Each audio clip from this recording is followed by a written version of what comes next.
دوستوں، صدیوں پر محیط یہ دنیا ہر دور میں حق و باطل کے معرکے تو جھیلتی آ رہی ہے، لیکن ان میں سب سے بڑا معرکہ جس دور میں پیش آیا وہ حضرت موسیٰ علیہ السلام کا دور تھا، جن کی قوم کو قرآن پاک نے سب سے بڑی نافرمان قوم کہہ کر مخاطب کیا ہے۔ دوستوں، یہ وہ دور تھا جب بنی اسرائیل بھی تاریخ کے سخت ترین وقت سے گزر رہی تھی۔ ان حالات میں اللہ تعالیٰ نے حضرت موسیٰ علیہ السلام کو بحیثیت رسول دو طرفہ مشن کے ساتھ مبعوث فرمایا۔ آپ کی بعثت کا پہلو تو وہی تھا جو تمام رسولوں کا ہوا کرتا ہے، جبکہ دوسرا یہ کہ بنی اسرائیل کو کپتیوں کی غلامی سے نجات دلا کر انہیں بحیثیت امت پوری دنیا کے سامنے پیش کرنا تھا۔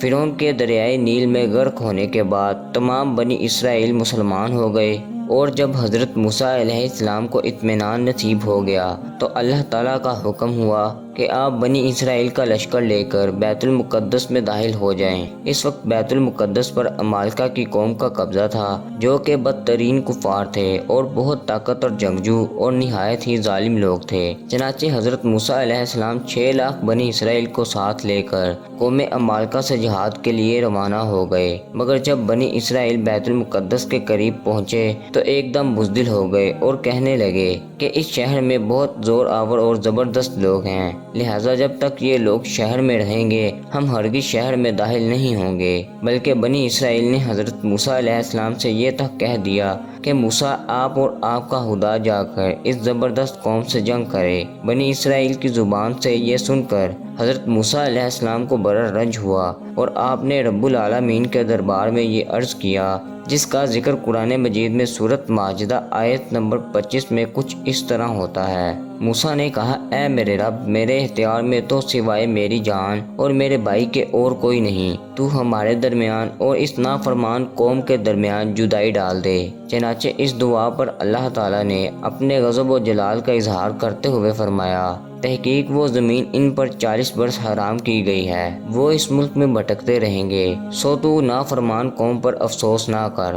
دوستوں، اس کا نتیجہ یہ ہوا کہ یہ 6 لاکھ بنی اسرائیل کے لوگ ایک میدان میں 40 برس تک بھٹکتے رہے، مگر اس میدان سے باہر نہ نکل سکے۔ اسی میدان میں بنی اسرائیل کے کھانے کے لیے من و سلوہ نازل ہوا، اور ایک پتھر پر حضرت موسیٰ علیہ السلام نے اپنا عصا مارا تو پتھر سے 12 چشمے جاری ہو گئے۔ اس کو قرآن مجید نے بار بار مختلف عنوان کے ساتھ بیان فرمایا ہے، جس میں سورۃ مائدہ میں یہ واقعہ قدر تفصیل کے ساتھ موجود ہے، جو بلا شبہ ایک عظیم و شان واقعہ ہے، جو کہ بنی اسرائیل کی نافرمانیوں کی حیرت انگیز داستان ہے۔ مگر اس کے باوجود بھی حضرت موسیٰ علیہ السلام کی محبت اور شفقت بنی اسرائیل پر ہمیشہ رہی، اور جب یہ لوگ میدان تہیہ میں بھوکے پیاسے ہوئے تو حضرت موسیٰ علیہ السلام نے دعا مانگ کر ان لوگوں کے لیے کھانے کے لیے من و سلوہ نازل کروایا۔ دوستوں، من و سلوہ میں ایک کا نام من اور دوسرے کا نام سلوہ تھا۔ من بالکل سفید شہد کی طرح ایک حلوہ تھا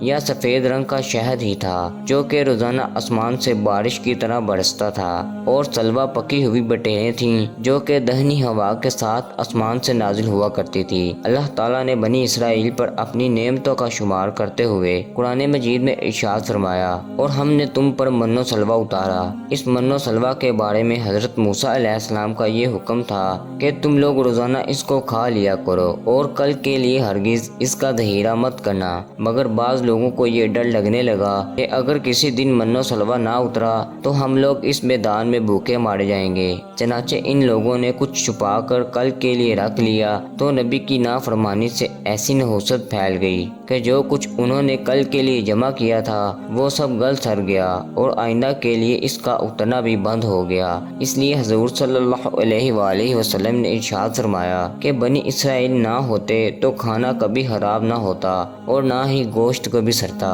دوستوں، کہا جاتا ہے کہ کھانے کا خراب ہونا اور گوشت کا سڑنا اسی طریق سے شروع ہوا تھا۔ تو دوستوں، یہ تھی ہماری آج کی ویڈیو۔ آپ کو ہماری ویڈیو کیسی لگی کامنٹ کر کے ہمارے ساتھ ضرور شیئر کیجیے گا۔ اپنا اور اپنے پیاروں کا خیال رکھیے۔ ملتے ہیں اگلی ویڈیو میں، تب تک کے لیے اللہ حافظ۔